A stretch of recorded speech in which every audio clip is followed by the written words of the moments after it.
दोस्तों, आप सभी लोगों का मेरे YouTube चैनल एजुकेशन पॉइंट पर स्वागत है।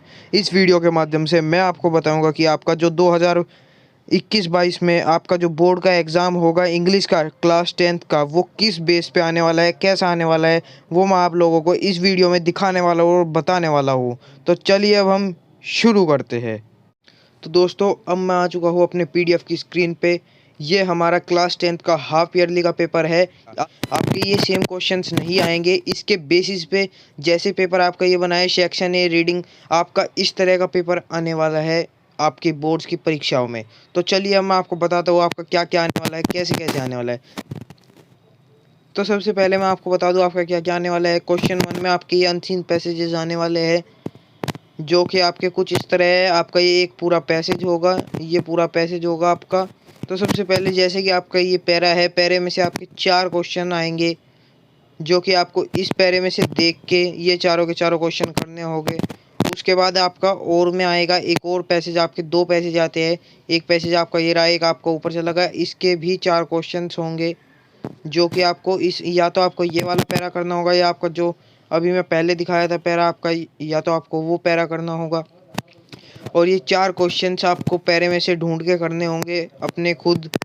उसके बाद आता है हमारा सेक्शन बी। सेक्शन बी में आता है हमारा राइटिंग का, जो कि है write an application to the principal of your school requesting him to issue the school leaving certificate.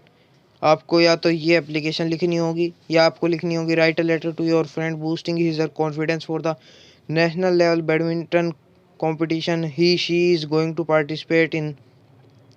या आपको ये करना है या फिर ये करना है, आपको नाम और रोल नंबर नहीं लिखना है किसी में भी। उसके बाद आता है आपको एक डिस्क्रिप्टिव पैराग्राफ लिखना है, या तो जवाहरलाल नेहरू जी पे लिखना होगा, या आपको right an article for a newspaper on the topic the problem of unemployment in India. आपको ये टॉपिक्स भी दिए गए हैं, इन टॉपिक्स के ऊपर आपको लिखना होगा।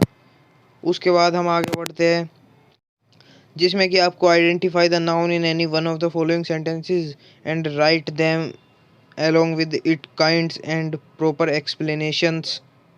आपका ये आने वाला। उसके बाद है complete any one of the following sentences by using correct form of verb. यहाँ पे आपको फॉर्म की वर्ब की करेक्ट फॉर्म लगानी है। जैसे कि फॉल दिया हुआ है, यहाँ पे फॉल आएगा, फैलन आएगा, जो भी आएगा आपको भरना है यहाँ पे। उसके बाद आएगा आपका identify the kind of pronoun for any one of the underlined words and right it's name along with the proper explanation. आपके ये 2 पार्ट होंगे, इन 2 पार्ट में से आपको कोई सा एक पार्ट करना है, या तो ए या बी। उसके बाद चलते हैं हम और थोड़ा नीचे, change any one of the following sentence into indirect speech. आपको या तो ए या बी इनडायरेक्ट स्पीच में आपको चेंज करना होगा। उसके बाद आते हैं हमारे fill in the blanks with appropriate articles any one. इसमें से भी आपको कोई एक करना है जो आपको सूटेबल हो। उसके बाद आता है हमारा change the active passive voice to the given sentences into passive active voice. आपको इनमें से करना है, या तो आप ये वाले कर सकते हो, या आपको ये वाले करने हैं। जो आपका मन करे आप वो कर सकते हो। उसके बाद है ये आपको रीअरेंज करने हैं सही तरीके से। या आपका ये किस तरह से आएगा, मतलब जैसे कि 4000 ऑफ ईयर्स सबसे शुरू में आएगा आपका, जो भी शुरू में आएगा आपके सबसे, वो आपको करना है। उसके बाद है और में दिया हुआ है ये क्वेश्चन एक और। उसके बाद हम थोड़ा और नीचे चलते हैं, तो यहाँ पे आ गया हमारा punctuate the following using capital when ever necessary. यहाँ पे आपको जैसे कि एक ये पूरा सेंटेंस दिया हुआ है, इसमें आपका जो भी कैपिटल वर्ड आना है, जहाँ पे भी कैपिटल वर्ड आना है पूरे सेंटेंस में, आपको वहाँ पे कैपिटल वर्ड करना है। बाकी आपको कुछ नहीं करना। या तो आप ये वाला कर सकते हो इसमें, या आप ये वाला कर सकते हो इसमें, ये वाला। उसके बाद है हमारा fill in the blanks using the correct form. यहाँ पे आपको fill in the blanks fill करने हैं, दोनों के दोनों फिल इन द ब्लैंक्स आपको फिल करने हैं। बाकी गाइज इस PDF की लिंक मैंने आपको डिस्क्रिप्शन में भी दी हुई है, वहाँ से आप डाउनलोड कर लीजिए PDF और खुद पे खुद इस पेपर को सॉल्व करके देखिए घर पे। यह आपका पेपर बहुत हेल्पफुल होने वाला है। इसी के बेसिस पे, इसी तरह का मतलब आपका एक बोर्ड में पेपर आता है, सेम इसी टाइप का, आपके बस क्वेश्चन अलग होंगे, पर इसी टाइप का आपका एक पेपर आएगा बोर्ड में इंग्लिश का। उसके बाद है translate the following into English. ये आपको ये आपका पूरा पैरा है जो कि हिंदी में है, इसको आपको इंग्लिश में करना होगा ट्रांसलेट। सेक्शन डी में है आपका लिटरेचर। लिटरेचर में आपको दिया हुआ है ये रीड द फॉलोइंग। ये आपको एक तरह का पैराग्राफ दिया हुआ है जिसमें कि आपके दो क्वेश्चन पूछे हुए आपसे, एक ये आपसे दो क्वेश्चन पूछे हुए। इनमें से आपको कोई भी मतलब या तो आप ये वाला पैराग्राफ कर सकते हो या आपका जो ये पैराग्राफ है आप ये वाला पैराग्राफ कर सकते हो। इसमें भी आपसे दो क्वेश्चन पूछे गए हैं, इनमें से आप जोन सा चाहे वो वाला पैराग्राफ कर सकते हैं। उसके बाद और हम आगे बढ़ते हैं तो है यहाँ पे आपको या तो ए वाला या बी वाला कोई सा एक करना होगा इनमें से। उसके बाद है answer any two of the following questions. इनमें से आपको दो करने हैं जो कि दिए हुए आपको ए बी सी, इनमें से आप कोई से भी दो कर सकते हो, आपकी मर्जी है। वो आप ए बी करो और ये बी सी करो, सी ए करो, वो आपकी मर्जी है। उसके बाद हम चलते हैं और नीचे, यहाँ पे है आपका मैच द वर्ड्स।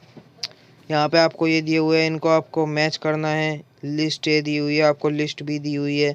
आपका जोन से का जैसे भी है ये आपको ऐसे करके जैसे भी मैच करने आप ये मैच कर सकते हो। उसके बाद है आपका क्वेश्चन 10th जो कि है read the following lines of poetry and answer the question given below.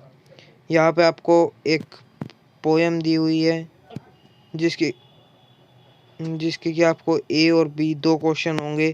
आपको या तो ये वाली करनी है या आपको ये वाली पोएम करनी है। इसके भी आपको दो क्वेश्चन मिल जाएंगे ए और बी।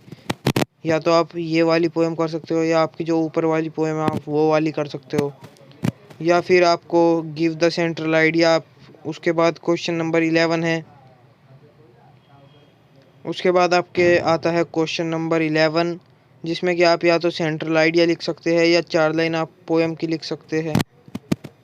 उसके बाद हम और थोड़ा आगे बढ़ते हैं, फिर आते हैं हमारे क्वेश्चन नंबर 12 जहाँ पे आपको किन्हीं दो का आंसर देना होगा जो कि आपके ए बी सी, इनमें से आप किन्हीं दो का आंसर दे सकते हैं। उसके बाद है आपको answer any one of the following questions. इनमें से या तो आपको ए का आंसर देना है या बी का आंसर देना है, कोई एक करना है आपको। उसके बाद आते हैं हमारे ट्रू फॉल्स। आपको दोनों ट्रू फॉल्स यहाँ पे करने होंगे। उसके बाद है कंप्लीट द फॉलोइंग सेंटेंसेस। ये आपको दोनों सेंटेंस कंप्लीट करने हैं। बस यही था गाइस आज की वीडियो में। मैं मिलता हूँ आपसे नेक्स्ट वीडियो में। मैंने पीडीएफ की लिंक डिस्क्रिप्शन में दी हुई है, वहाँ से जाके आप डाउनलोड कर सकते हो और खुद घर बैठ के सोल्व कर सकते हैं। तो चलो गाइस मैं मिलता हूँ आपसे नेक्स्ट वीडियो में।